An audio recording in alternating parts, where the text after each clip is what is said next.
We've qualified for Europa League next year, which was our main goal at the start of the season. Of course, in the A-League, every team kind of sets out to win the league, but we weren't really in that position. So it was kind of always, make the playoffs, then make Europa, and that's what we've done. So, I think we can all be pretty proud of ourselves of what we achieved. It was the second highest points tally we've ever achieved as a club. So, all in all, it was pretty successful.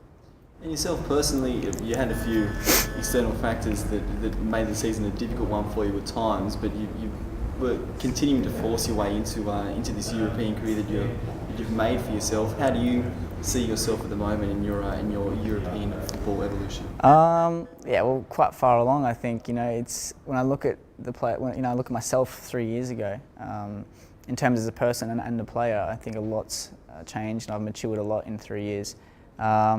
And playing in Europe is tough. It's not, you can't understate how tough it is. And I think this season has been probably my most challenging, purely because of the fact that I've been injured kind of quite frequently. But this year I've stayed mostly injury free.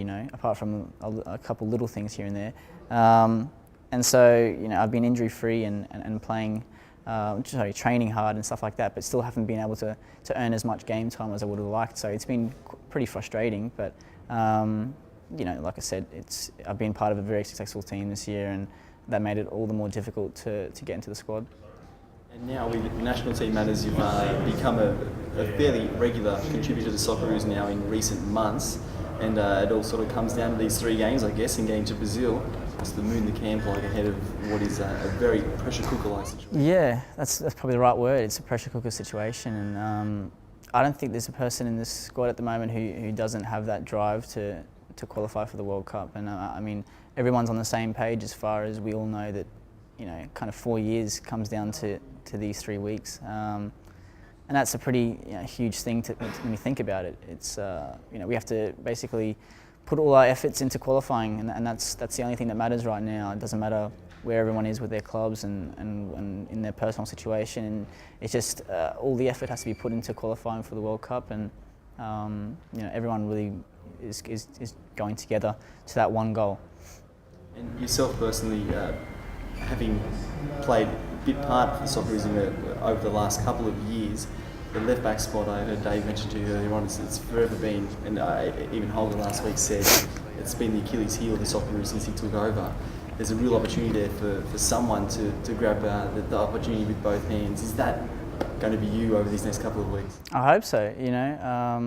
I hope so. I mean, yeah, like you said, it is quite open. I mean, there's not really one person who would kind of sticks out and clearly is the main left back, but.